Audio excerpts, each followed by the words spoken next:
نحمده ونصلي على رسوله الكريم اما بعد اعوذ باللہ من الشیطان الرجیم بسم اللہ الرحمن الرحیم اسٹیج پر تشریف فرما علی جناب مجلس اتحاد المسلمین کے پرتیاشی بھائی شبیر احمد قرب صاحب اور حیدرآباد کی سرزمین سے تشریف لائے ذاکر حسین صاحب اور اسٹیج پہ بیٹھے تمام ذمہ داران عہدیداران اور یہاں پر مجلس کی محبت میں آئے میرے معزز ساتھیوں میرے بھائیوں میرے بڑوں میرے بزرگوں اور جہاں جہاں میری آواز جا رہی ہے میری پردہ نشیمہ بہنوں السلام علیکم۔ یہ ایک انتخابی جلسہ رکھا گیا ہے اور انتخابات کے وقت آپ کے بیچ میں تمام جماعتیں آئیں گی آپ کو اٹھانے کے لیے آپ کو منانے کے لیے آپ کو خوش کرنے کے لیے آپ سے جھوٹے وعدے کرنے کے لیے، لیکن مجلس اتحاد المسلمین آپ کے بیچ میں آپ کو خوش کرنے یا منانے یا اٹھانے نہیں آئی، جھوٹے وعدے کرنے نہیں آئی۔ مجلس اتحاد المسلمین حق بیان کرنے آئی ہے اور ملک کے حالات بتانے آئی ہے۔ فیصلہ آپ کو کرنا ہے، آپ کو کس کا ساتھ دینا ہے، حق بیان کرنے کا یا ناانصافی کرنے والوں کا۔ میرے بھائی آج جب یہاں سے اٹھے میری باتوں کو سن کر تو ایک ارادہ لے کے جائیں گے انشاءاللہ، ایک جذبے کو لے کر جائیں گے اور ایک اتحاد لے کر جائیں گے اور آپ سوچیں گے کہ نسیم صدیقی دلی سے آیا تھا تو کیا بات کہہ کے گیا۔ میں آپ کو بتا رہا ہوں میرے بھائی، میں 70 سال سے آزاد ہوا ایک ہندوستانی ہوں، میں 70 سال سے آزاد ہوا ایک ہندوستانی ہوں۔ میری آنکھوں نے اس ملک کو سجتے دیکھا ہے، سنورتے دیکھا ہے میری آنکھوں نے میرے لوگوں کو اس ملک کو سجاتے ہوئے دیکھا ہے، میری آنکھوں نے اپنے خون پسینے سے اس ملک کو سنوارتے ہوئے، میری آنکھوں نے دیکھا ہے سیاست دانوں کے ساتھ قدم سے قدم ملاتے ہوئے، اور میری ان آنکھوں نے دیکھا ہے گجرات میں اپنے لوگوں کو کٹتے ہوئے، میری آنکھوں نے دیکھا ہے ممبئی میں اپنے لوگوں کو لڑتے ہوئے، میری آنکھوں نے دیکھا ہے مظفر نگر میں میرے لوگوں کو چلتے ہوئے، میری آنکھوں نے دیکھا ہے، میری آنکھوں نے میرے بھائی میری آنکھوں نے دیکھا ہے شرمندگی سے میرے لوگوں کو سر جھکتے ہوئے، لیکن میں نہیں بھاگا، نہیں ہمارے لوگ بھاگے۔ وقت بڑھتا رہا، کرپشن کا سلسلہ بڑھا، غربت کا مرحلہ بڑھا، غریبوں کی بستیاں جلی اور امیر کا بنگلہ بڑھا۔ شمیم بھائی جو محنت کش قوم کہلاتے تھے وہ دہشت گرد قوم کہلائے گئے، اور جو گجرات کے قاتل تھے وہ وزیر اعظم بنائے گئے۔ میں نہیں بھاگا، میری آنکھوں نے دیکھا ہے میری مظلوم قوم کے بچوں کو اٹھاتے ہوئے، ان پر دہشت کا الزام لگاتے ہوئے، میری آنکھوں نے دیکھا ہے عیاش حکمرانوں کو ظلم کرتے ہوئے، میری آنکھوں نے دیکھا ہے میری ماں بہنوں کی عزت لوٹتے ہوئے، میری کانوں نے سنا ہے مظلوموں کی چیزیں مر گئے لاکھ لاکھ، پر میں نہیں بھاگا۔ مجھے غلامی سکھائی گئی، بی جے پی مودی کی دہشت دکھائی گئی، مجھ سے کہا گیا میری باتوں میں آؤ، ارے اس ملک میں کچھ نہیں رکھا، ہماری بات نہیں سننا تو جاؤ پاکستان جاؤ۔ میں نے فیصلہ کیا حق کے لیے اٹھوں گا، 100 بار گرائیں گے گروں گا، ارے دوسروں کی غلامی کرنے سے اچھا ہے اپنے قوم کے مستقبل کے لیے لڑوں گا، دوسروں کا دامن پکڑنے سے اچھا ہے کہ مجلس کا دامن پکڑ کر چلوں گا۔ کبھی ٹوپی کے لیے مارا، کبھی داڑھی کے لیے مارا، کبھی گائے کے نام پر ہمارا خون بہایا، ارے ہمیں مارنے والوں تمہارے پاپا کو سر بازار پھوڑ جاؤں گا، مثل ابراہیم ظلم کی بتوں کو توڑ جاؤں گا، ارے لشکر کریں گی میری دلیری کی تصویریں، میں مر کر بھی اپنی زندگی کی حقیقت چھوڑ جاؤں گا۔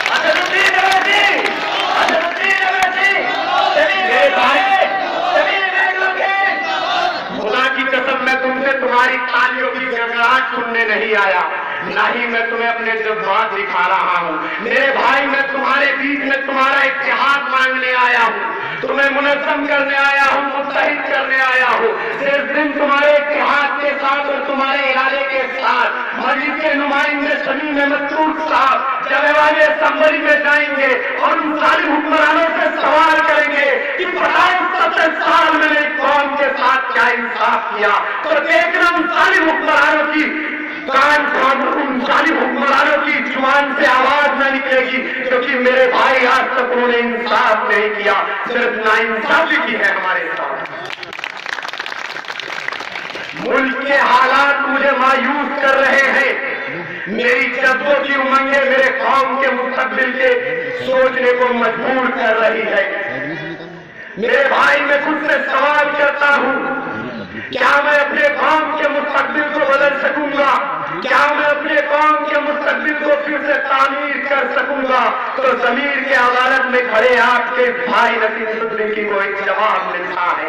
मैं कैसे तामीर करूं अपने कौम के मुस्तकबिल को, जब हमारे लोग ही हमारे दुश्मन बने हुए हैं, जब हमारे लोग ही दूसरों की गुलामी कर रहे हैं, जब हमारे लोग ही फिरकों में बटे हुए हैं, तू शिया मैं सुन्नी तू वहाबी मैं अहले हदीस, जब हमारे लोग ही बिरादरी के नाम पर बटे हुए हैं, तू खान मैं पठान मैं शेख तू सिद्दीकी, सबसे बढ़कर तो अल्लाह और उसके रसूल पर यकीन करने के बजाय ये दुनियावी ताकत पर यकीन रखते हैं।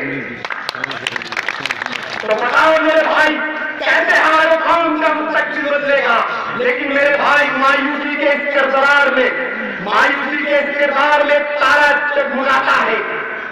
तारीख के पीछे छुपी रोशनी मेरी आंखों को चकाचौंध कर देती है और मेरे कान में प्यारी आवाज आती है और कहती है, अरे जालिमों के लिए तू एक इंकलाब पैदा कर, जालिम कहाँ तुझे वो सवाब पैदा कर, तू इंकलाब की आमद मत कर, हो सके तो अभी इंकलाब पैदा कर। मैं अपनी जुबान से बाहर भी नहीं आया था कि एक आवाज मेरी कान में आती है और कहती है, अरे तुम नबी की शान के गुलाम हो, जिसने बिना संगे सामान के कुफार के 1000 लश्कर के आगे अपने 313 के लश्कर को खड़ा कर दिया। किसी के हाथ में तलवार थी तो ढाल न थी, ढाल थी तो तलवार न थी। जब नबी की शान ने उन 313 के लश्कर को लगाया तो चश्मे फर्क ने भी देखा, दुनिया का पूरी कायनात को बदल के रख दिया। तो मेरे भाई, मेरी खुशियां सुलझ जाती है और मैं समझ जाता हूँ, अगर हम हैदरी करार की तलवार बनकर चमके तो हम इस दुनिया को बदल सकते हैं। अगर हम सिद्दीक की सदाकत बनकर चमके तो हम इस दुनिया को बदल सकते हैं। अगर हम उमर की आवाज बनकर चमके तो हम इस दुनिया को बदल सकते हैं। और सबसे पहले हम सच्चे मर्द मौली बन जाए तो हम इस दुनिया को बदल सकते हैं। तो मेरे भाई, मुझे कह लेने दीजिए कि लो तुम भी सुनो, लो हम भी सुने, लो तुम भी सुनो, लो हम भी सुने। एक बात सुनाने आया हूँ, मजलिस में ताकत है 313 की, आज सारे तुम चले आया हूँ। आगे लोग कह रहे कि मजलिस के 35 नुमाइंदे लड़ रहे, क्या कर लेंगे? अरे जब नबी की शान ने हजारों की तादाद में 313 को लड़ा दिया तो इंशाअल्लाह तुम 408 के बीच में हमारे 35 तुम्हारे लिए बहुत है। जब हैदराबाद के असम्बली में हमारे साथ मर्द मुजाहिद गरजते हैं तो असम्बली की दीवारें हिलने लगती है। ऐसे ही जब उत्तर प्रदेश में हमारे नुमाइंदे मस्जिद से कर देंगे तो उत्तर प्रदेश की असेंबली इंसाफ के लिए हिलेगी। मेरे भाई, मैं आपको बता रहा हूं, एक माँ जो अपने बच्चे को दूध पिलाती है, अपने हिस्से का खाना उसे खिलाकर खुद सबर से सो जाती है, तो उस माँ पर क्या बीत रही होगी जब उसके जिगर का टुकड़ा ये कह के गया होगा कि माँ मैं खुली फिजा में सांस ले लूं, माँ मैं खुली फिजा में थोड़ा घूम आऊं। जब वो माँ के जिगर का टुकड़ा इस आजाद फिजा में, इस आजाद मुल्क में, जब सारी हुक्मरानों के गुलाम ने उसे गायब कर दिया था, जब उस माँ के कानों में आकर तो ये कहता होगा कि माँ तेरा बच्चा दर्द से तड़प रहा था, उसके चेहरे पे दर्द छलक रहा था, बीतती होगी।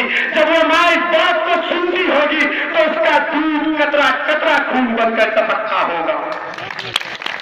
उस माँ पर क्या बीत रही होगी जिसके जिगर के टुकड़े को, उसके लाल सुनारे को, उसके प्यारे बेटे नजीब को गायब कर दिया और ये जालिम हुक्मरान ना कुछ बोलने को तैयार, ना कुछ सुनने को तैयार। हैदराबाद की सरजमी से मेरा कायद एक मर्द मुजाहिद बनकर आता है और सरजमी पर 5 किलोमीटर पैदल चलता है उस नजीब के इंसाफ के लिए। है कोई ऐसा कायद? बताओ मेरे भाई, ऐसा कोई कायद को इंसाफ से मान सकते? कोई नहीं मेरे भाई। उनके अंदर एक जज्बा है अपने कौम के मुस्तकबिल को तामीर करने का। तुम्हारे साथ जो नाइंसाफियां हुई है उन्हें इंसाफ में बदलने का। आगे लोग कह रहे कि मेरे कायद का इस तरह से भड़काऊ भाषण देते हैं, भड़काऊ भाषण देते हैं। अरे मेरे कायद भड़काऊ भाषण नहीं देते, वहां पर इंसाफ की बात करते हैं, जमीन पर कुछों की बात करते हैं और वो हमारे इंसाफ की आवाज है। अगर तुम्हें भड़काऊ लगती है तो लगते रहे, हमें इससे कोई फर्क नहीं पड़ता। हमारे वो हक की आवाज है, हमारे वो इंसाफ की आवाज है। मेरे भाई, हम नबी करीम सल्लल्लाहु अलैहि वसल्लम के उम्मती हैं जिनके अमीरुल मोमिनीन हजरत उमर, हजरत उस्मान, हजरत अबू बकर, हजरत अली रज़ी अल्लाह ताला अन्हु जैसे थे।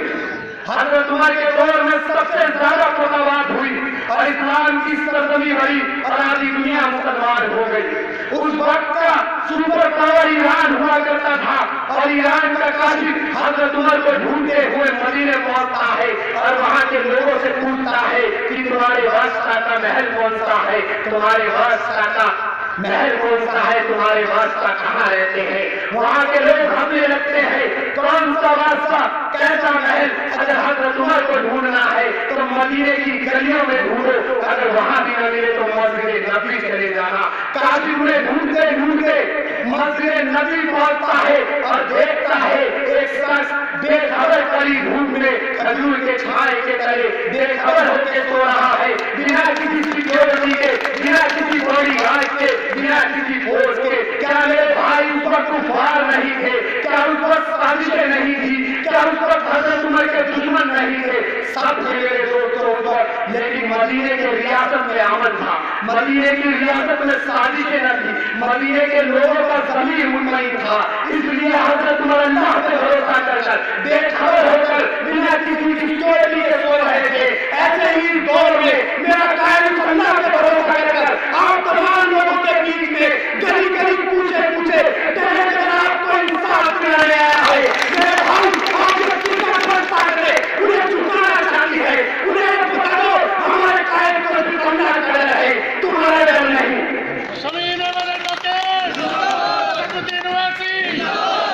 मेरे भाई, ये खामोश मिजाजी तुम्हें जीने नहीं देगी।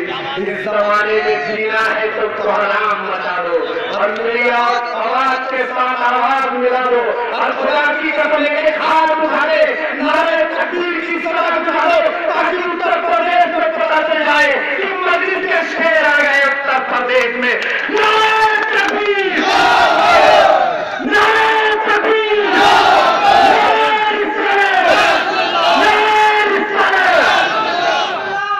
वसीम अहमद सिद्दीकी, वसीम अहमद सिद्दीकी, हमीम अहमद एडवोकेट, असदुद्दीन ओवैसी। मेरे भाई, जब जब हक और इंसाफ की आवाज उठाई जाती है तो मुखालिफत शुरू हो जाती है, मुखालिफ खड़े हो जाते हैं। जब हजरत इब्राहिम अलैहिस्सलाम ने हक की आवाज उठाई थी तो नमरूद ने उनके लिए लौ जलाया था और वो लौ 3 दिन तक जलता रहा।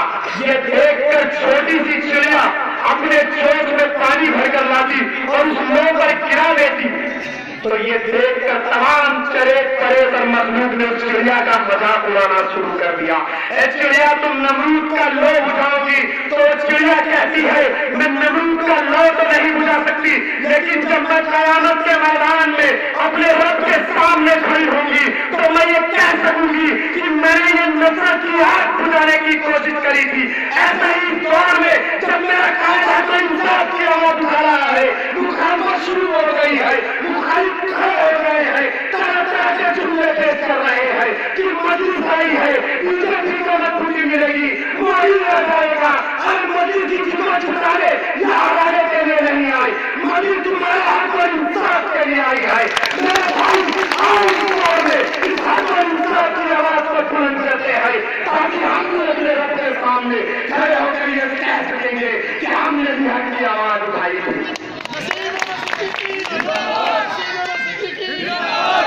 आज पूरा उत्तर प्रदेश तबाह बर्बाद करके रख दिया गया। कभी मुजफ्फरनगर चला, कभी बिजनौर चला, कभी बाबरी शहीद हुई तो कभी लखनऊ चला, कभी अगराज को मार दिया गया तो कभी जियाउल हक को मार दिया गया। मेरे भाई बताओ, विकास के नाम पर अगर हमें कुछ मिला है उत्तर प्रदेश के अंदर तो हमारे लोगों का खून मिला है, हमारी माँ बहनों की असद मिली है। हम तमाम आवाम के बीच में ये लोग आ जाते हैं और हमारे बीच में छूटे छूटे बातें कर हमारे बीच में विकास की बातें कर हमें तंगे देते हैं, हमारा खून टपकाते हैं, हमें लहूलुहान करके जाते हैं। ये उत्तर प्रदेश का विकास है, ये मेरे भाई उत्तर प्रदेश का विकास है। मैं आपको बताता हूँ, 8 साल हुक्मरानी करने वाली हमारी कौम इतना कमजोर कैसे हो गई है। जब मेरा मुल्क आजाद हुआ तो हमने मुस्लिम लीग का दामन छोड़कर कांग्रेस का दामन थामा था। राजीव गांधी को अपना रहनुमा माना, इंदिरा गांधी को अपना रहनुमा माना, सोनिया गांधी को अपना रहनुमा माना। सेकुलरिज्म के नारे को लेकर सेकुलर मुल्क समझकर हम इनका दामन पकड़कर चलते रहे और ये कांग्रेस सरकार ही थी जो फिरका परस्ताओं की ताकत दे रही थी, जो हमारी मजलूम कौम को जुल्म कर सके। बताइए, इनका दौर था, ये चाहते तो आरएसएस को बैन कर देते, ये चाहते तो बजरंग दल को बैन कर देते, ये चाहते तो विश्व परिषद को बैन कर देते, ये चाहते तो कांग्रेस को बैन कर देते, लेकिन ये नहीं चाहते थे। ये चाहते थे कि हमारे साथ नाइंसाफी हो और हम इनका दामन पकड़कर चल सके। मेरे भाई, इन्होंने ये चाहते थे कि हम इनका दामन पकड़कर चल सके। ये हमसे हमारी हमदर्दी तो करते थे, लेकिन कभी हमारा दर्द कम करने की कोशिश ना करी। हमारे दर्द पर मलहम लगाने के बजाय उस पर अपनी राजनीति की रेडिया दे दी है। मेरे भाई बताइए, 1992 में बाबरी मस्जिद की शहादत हो देते तो अमेरिका परस्ताओं को इतनी ताकत ना थी कि हम पर जुल्म कर सके। अगर ये गुजरात के काबिलों को सलाखों में फेर देते तो आज गुजरात के काबिलों की आगे न बनते। अब इनकी नस्लें जगह जगह पैदा हो गई और हमारी मजलूम को सेकुलरिज्म के नारे को लेकर अखिलेश आवाज देता है तो हम लब्बैक कह के उसके पीछे चल देते हैं। मुलायम आवाज देता है, हम लब्बैक कह के उसके पीछे चल देते हैं। लालू आवाज देता है, हम लब्बैक कह के उसके पीछे चल देते हैं। मायावती आवाज देती है, हम लब्बैक कह के उसके पीछे चल देते हैं। नीतीश आवाज देता है, हम लब्बैक कह के उनके पीछे चल देते हैं। मेरे भाई शरद पवार आवाज देता है, हम लब्बैक कह के उनके पीछे चल देते हैं। सेकुलरिज्म के नारे को लेकर सेकुलर मुल्क समझकर मैं इनसे सवाल करना चाहता हूँ। सेकुलरिज्म का नारा भरने वाले अखिलेश और मैं इनसे पूछना चाहता हूँ, मुजफ्फरनगर चल गया, मुजफ्फरनगर में हजारों लोग बेघर हो गए, हजारों लोगों का खून बहा, तो क्यों चुप थी तुम्हारी नुमाइंदगी सरकार? क्यों ऐसा बनी है हमारे कौम की आवाज नहीं गूंजी? सबसे पहले तो मेरे भाई उन 70 मुस्लिम विधायकों को बदलाव दे दिए जिन्हें अपनी माँ बहनों का दर्द नहीं था, अपने भाइयों का खून नहीं था। सबसे पहले तो उन 70 मुस्लिम विधायक पे लानत भेजिए। बताइए, आपको ऐसे 70 मुस्लिम विधायक चाहिए या हैदराबाद के साथ रहने जैसे विधायक चाहिए? आपको ऐसे विधायक चाहिए जो आपके हम पर इंसाफ की बात न कर सके, या आपको ऐसे विधायक चाहिए जो हैदराबाद में अगर थोड़ा सा भी जुल्म हमारे साथ हो जाता है तो उसके हक में इंसाफ के असेंबली में आपकी आवाज उठाते हैं? ऐसे ही मेरे दोस्तों, मैं आपको बता रहा हूँ, जिस दिन आप अपने इत्तेहाद में जाने के साथ भाषण में तुम साहब को जिताकर असेंबली भेजेंगे तो देख लेना जो ये क्या मेरे साथी भाई आए बोले, भाई पिछले दौर में गाना चल रहा था, बाहरों फूल बरसाओ मेरा महबूब आया है, महबूब आया है। कभी उत्तर प्रदेश में जाकर अमरोहा में आने के बाद मुझे एक और गीत उनपर याद आ रहा है, मेरे महबूब अब तक कयामत होगी, अमरोहा से तेरी सपा रुसवा होगी, क्योंकि अमरोहा की आवाज सबसे खुशी है। जाओ इस हाजी को। मेरे भाई, मैं आपको बता रहा हूँ 70 साल हो गए हमारी आजादी को। क्या पता ये हम आजाद हैं? नहीं हमारी जुबान आजाद, नहीं हमारी कलम आजाद, सबसे बड़े तो हमारी मैशत आजाद है। यहाँ पर बोलने पर पाबंदी, सोचने पर ताज़िए, पैरों में आग भी है गुलामी की तस्वीरें। मेरे दोस्त उन कैसेटबंदों का सुबह शाम बदल दूं और जिसने हम नहीं शामिल वो नियम बदल दूं। फैसला करें कचरादारी, ये भगवा हमारे मुल्क को जागीर और हमारी कौम को गुलाम बनाते हैं। मैं इन कचरादारियों को, इन भगवाओं को पता देना चाहता हूँ कि अगर हमारी कौम को गुलामी पसंद होगी तब फलस्तीन का बच्चा बच्चा तालीम और उनके टुकड़ों पर पड़ता, बैतुल मक़दस की मुक़द्दस बेटी आज तक के बाजारों में बिकती। लेकिन नहीं नहीं मेरे दोस्तों, फलस्तीन का बच्चा बच्चा बेटी बेटी इस्राइल तोड़ के आगे खड़े होकर ये नारा लगाते हैं, हमें हमारा आजादी, हम लेकर रहेंगे आजादी। तो कैसे देगा आजादी? कब देगा आजादी? हमें मिलकर पैसों से कौन आजादी दिलाएगा? बताओ मेरे भाई, कौन आजादी दिलाएगा? कौन आजादी दिलाएगा? नहीं सकते हम मुस्लिम, कौन आजादी दिलाएगा? मेरे भाई को बुलंद करके मैं बहुत से आया हूँ आपके फोटो को देखने, कौन आजादी दिलाएगा? मेरा काम पर इस तरह से दुखी मनुष्य के हर मुस्लिमी सभी में मैं तुम का आजादी दिलाएगा इन गुलामी की तंदुरुस्ती से।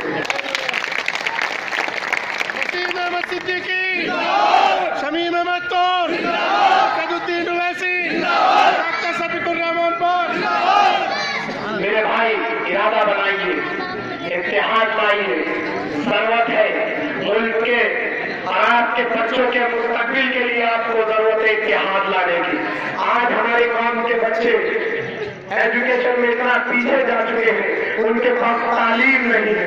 अगर अभी आप नहीं सोचोगे तो आने वाले बच्चों का मुस्तकबिल खराब हो जाएगा। ये आपके लिए आई है मजलिस इत्तेहाद मुस्लिमीन हैदराबाद की सरजमी से कि उत्तर प्रदेश में जाके मजलूम कौमों को इंसाफ दिलाया जाए, जो हमारे साथ नाइंसाफी हुई है उसके लिए इंसाफ करा जाए। मेरे भाई, आज यहाँ पर एमपी और एमएलए बनने के बाद ये लोग बड़ी बड़ी कुर्सियां लगाकर, बड़े बड़े ऑफिस और दफ्तर बनाकर उसमें बैठ कर आवाम के मसलों को हल करते हैं। वही हैदराबाद की सरजमी पर मेरा नायब बैरिस्टर असदुद्दीन ओवैसी और उनके साथ एमएलए प्लास्टिक की कुर्सी पर एक पंखे में नीचे बैठकर कड़ी धूप में आवाम के मसलों को हल करते हैं। तो बताओ मेरे भाई, आपको ऐसे नुमाइंदे चाहिए या सारी हुक्मरानों के नुमाइंदे चाहिए? आज हैदराबाद एजुकेशन में इतना आगे जा चुका है, वहाँ के कौमों हमारे बच्चों का मुस्तकबिल इतना मजबूत है क्योंकि मेरे कायद ने एजुकेशन के लिए वहाँ तमाम तरीके के कॉलेज बनवा रखे हैं। वहाँ आर्किटेक्चर कॉलेज है, हॉस्पिटल मैनेजमेंट कॉलेज है, आर्किटेक्चर कॉलेज है, तमाम तरीके के कॉलेज हमारे बच्चों के लिए बनवा रखे हैं ताकि उसमें बच्चे पढ़ लिख कर बाहर निकल सके और हमारे खानदान का, हमारे अपने माँ बाप का और हमारे मुल्क का नाम रोशन कर सके। तो मेरे भाई, मैं आपसे यही अपील कर रहा हूँ।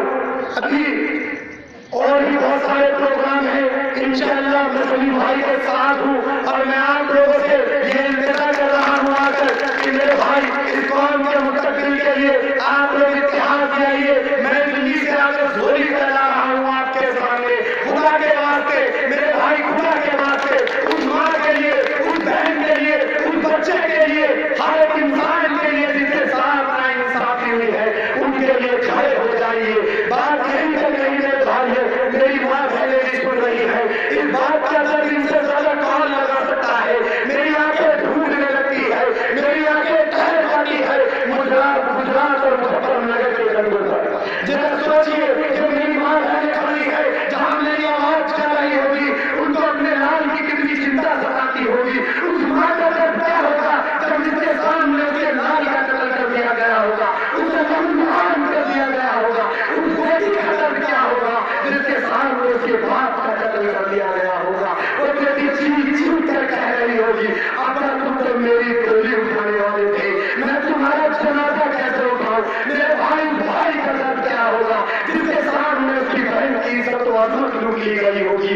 मेरे भाई बाप का दर्द क्या होगा जब मेरे जवान औलाद का जनाजा करने के लिए घूम रहा होगा, कब तक मातम मनाते रहोगे, कब तक अपनों को खोते रहोगे? आपके बीच में हक और इंसाफ लेकर आई है। मेरे भाई एक हो जाओ, खुदा के वास्ते एक बार इत्तेहाद का मुजाहरा पेश कर दो और भाई सलीम मंसूर साहब को जिताकर असेंबली ले जाओ ताकि उन तमाम नौजवानों को इंसाफ मिल सके। मेरे भाई बताओ मेरे भाई, आप कोशिश करोगे ना? मस्जिद की बात करोगे, एक बार हाथ खड़े करके बोलिए, मैं भी इस बात को समझ जाऊं कि मेरी बात आप लोग समझ रहे हैं। मेरे भाई, मेरे बड़ो, बताओ ना मेरे भाई, बताओ ना, बताओ ना,